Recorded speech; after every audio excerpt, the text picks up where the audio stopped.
All right, let's start for the Midland Classic crosstown rivalry between Midland Legacy and Midland High.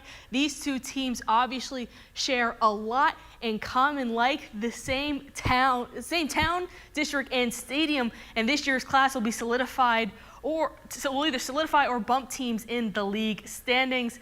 This is our game of the week, which means we have one of our fearless reporters out in Astound Broadband Stadium. It's Jason Freund there to break down what happened in this big district matchup.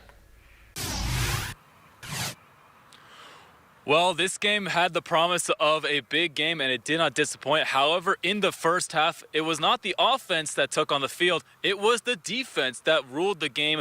Only 2 touchdowns scored throughout the first half, both of them by running back Zeke Luna. Midland High only getting their first points on a field goal as time expired in the second half. However, there were some good highlights in the first half. Let's take a look at those right now.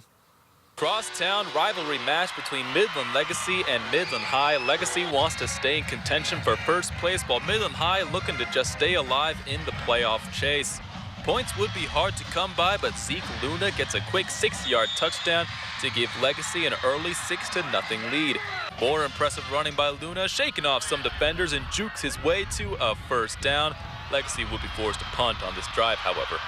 Midland High defense holding steady, but Luna is the wrecking ball who breaks through the defense and turns on the Jets for a 25-yard trip to the end zone, throwing up 2 fingers after his second touchdown of the half. Legacy led this one 13-3 at the end of the first half.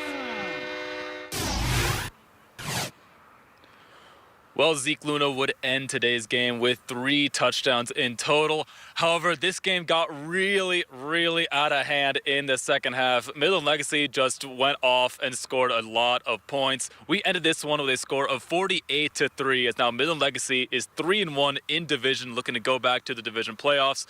Midland High, on the other hand, will end this one at 1-3 in division, looking to stay alive in the playoff chase. Going to be a little tough for them, obviously. However, we still have more football going. Tyler Dupnick is out at Ratliff Stadium right now. Well, before we get over to Tyler, this game obviously was a blowout for Legacy, as we kind of predicted if you've been listening throughout the week. This is usually how those games go.